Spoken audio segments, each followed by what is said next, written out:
People ask themselves all the time, what's the purpose of life? And there's a variety of answers to that. There's no purpose. We're just atoms on a dust mote at the edge of a rather reprehensible corner of the cosmos, and we exist for a moment and we're out, and that's that. Or we're so lost in a plethora of subordinate meanings that we're confused and aimless. Or we want to be hedonistically happy, and I would say that's really the offer that's on the table in our culture most of the time. It's like, well, I just want to be happy. And people will say that to you. It's a slogan. It's the most common slogan of our time, I would say, and it's such a preposterous slogan. It's like, what do you mean just? You just want to be happy. That's all. That's all you want. That absolute impossibility. You want bliss unending, no matter what you do, and that's all you want. It's not exactly a small ask, let's say, because it's the same thing as asking to dwell permanently in paradise. It's something like that. So it's not that likely. And then it also isn't true. That isn't what you want. If you do careful analysis of what people mean when they say they just want to be happy, what they mean is they don't want to suffer stupidly. They're much more concerned, we're much more concerned with not experiencing an excess of negative emotion than we are with experiencing a surfeit of positive pleasure. So first of all, we don't mean we just want to be happy. We mean, please don't make us too miserable. And fair enough, that's reasonable. But then even on the happiness front, even on the absence of misery front, that's not true. One of the things Dostoevsky pointed out in Notes from Underground, which is so bloody brilliant, he was criticizing the idea of materialist utopia. He said something like, well, imagine we made our materialist utopian dreams come true, and everybody had enough to eat all the cakes they wanted and enough to drink and nothing to do, he said, but busy themselves with the continuation of the species. And we were so pleased that we emitted nothing but bubbles of bliss. He said, human beings were so damn ungrateful that the first thing we do is take a stick and smash up all that comfortable prosperity just so that something unexpected and provocative could happen.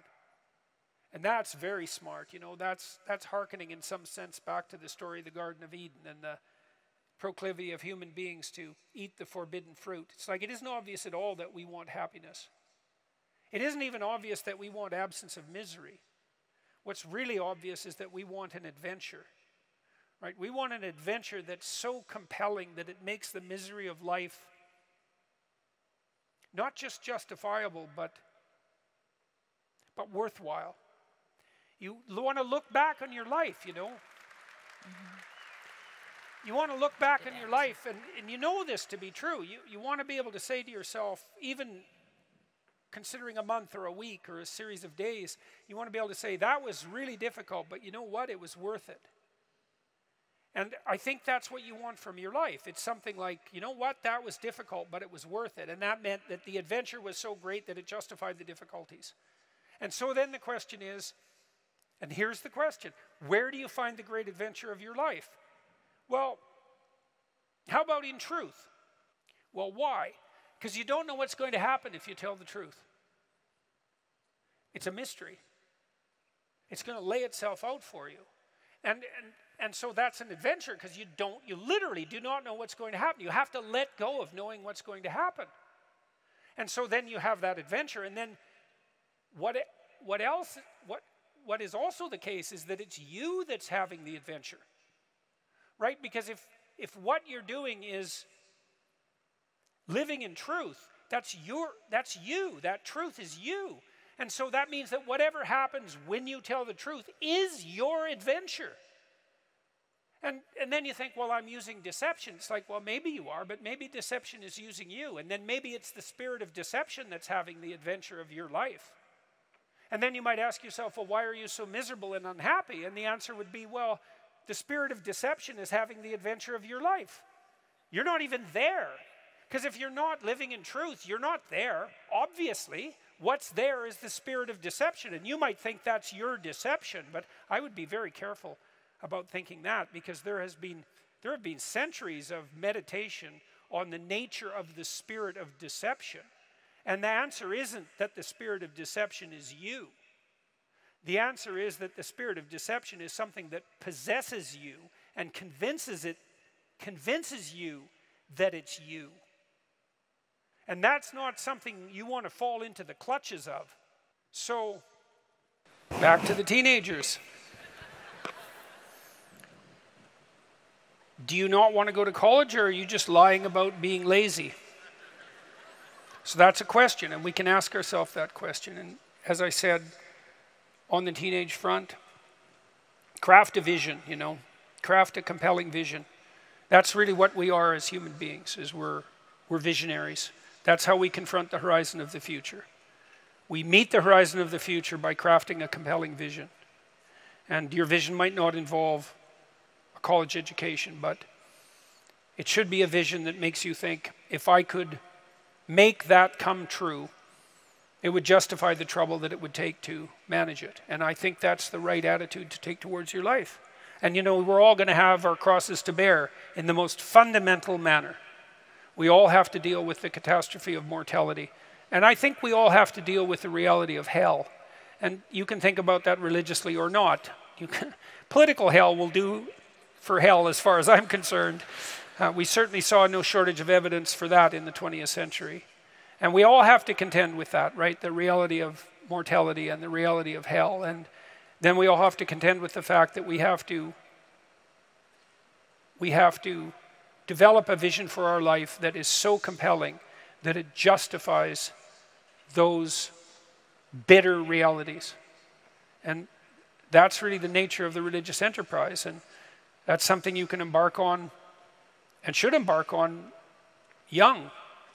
If you're trying to figure out who you are, it's figure out who you need to be in order to justify the catastrophe of your life.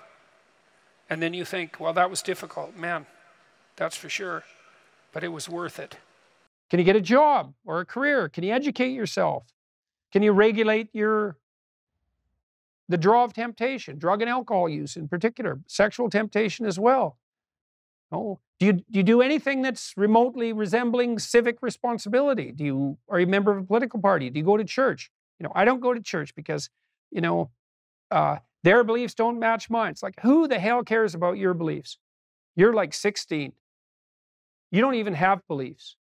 And if you think it's like you're right and the Catholic Church is wrong, well, good luck with that attitude. And that isn't to say that the church, for example, or a political party doesn't need repair, because all institutions are always falling apart and corrupt. That's a story as old as time. That's the evil uncle. But good, you have something to do. Go fix it up. I once read a good description of Christian charity, and it was productivity plus generosity, which I really liked, because the hyper empathic types only concentrate on the generosity end of that. It's like, I'm generous, yeah, but like, do you have any money? No, I'm generous with other people's money. Yeah, well, you're missing half the equation there. And that's really the distinction between conscientiousness and agreeableness from a personality perspective. Those are two cardinal personality traits. And agreeableness, which is basically an empathy dimension, has no correlation whatsoever with success in enterprise, business, creative domains. In fact, among managers, agreeableness looks like it's slightly negatively correlated with success, because hyper-agreeable managers can't say no. They can't discipline their employees. They can't set limits, and they're susceptible to manipulation. So productive generosity is pretty good. The productivity requires aim, orientation, responsibility, discipline, all of that willingness to work, that willingness to make sacrifices, which is the hallmark of maturity in the service of a higher goal. And that responsibility, the productive responsibility, should manifest itself in relationship to the individual. So you should be responsible to yourself and your future self, the community of selves that you are across time.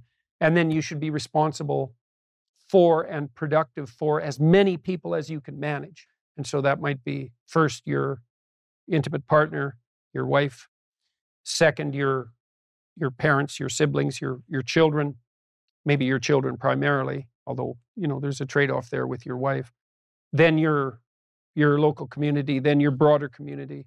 You want to take on all that responsibility if you can, in a sense that's both productive and generous. That gives you something to do, justify your miserable life to yourself and everyone else. And you need to do that.